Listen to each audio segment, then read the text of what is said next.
Good evening and welcome to the Channel's studios here in London with your international news around the world in 5.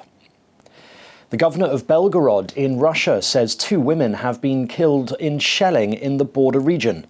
Officials in the neighbouring Bryansk and Kursk regions said buildings had been damaged in shelling and an overnight drone attack.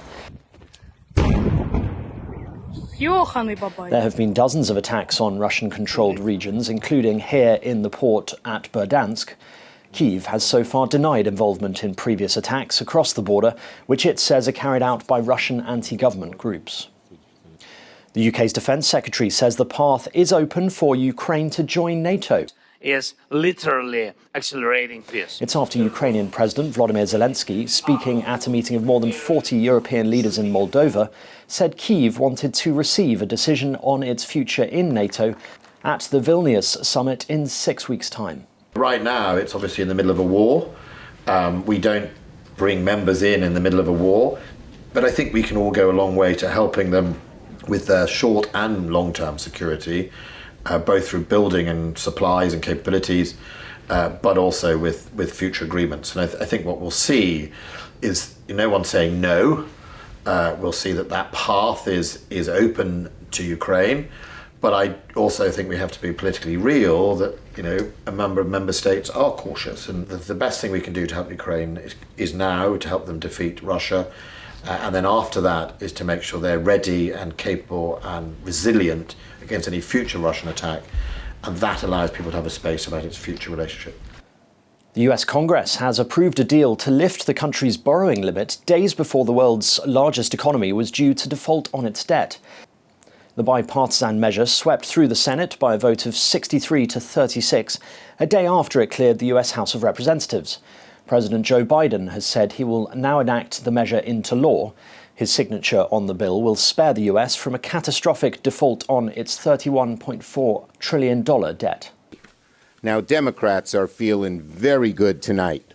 We've saved the country from the scourge of default, even though there were some on the other side who wanted default, wanted to lead us to default. We may be a little tired, but we did it. So we're very, very happy.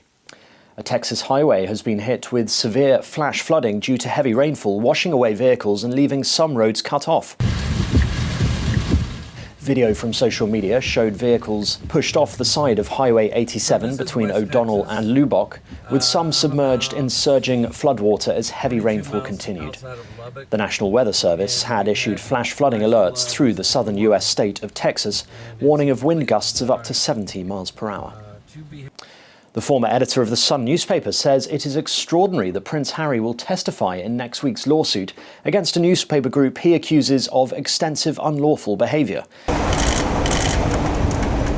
He will become the first senior British royal to give evidence in court for 130 years when he testifies in the case.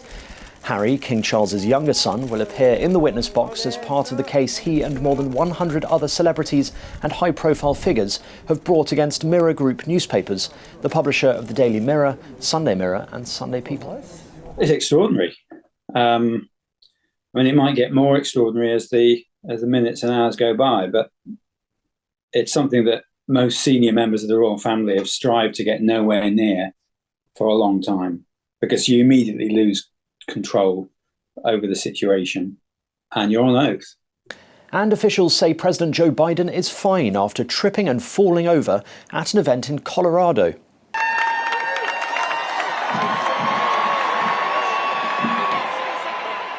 He stumbled on a sandbag while handing out diplomas at a graduation ceremony for the US Air Force Academy. Mr. Biden, who is the nation's oldest serving president at the age of 80, was helped back onto his feet. He had been standing for about an hour and a half to shake hands with each of the 921 graduating cadets.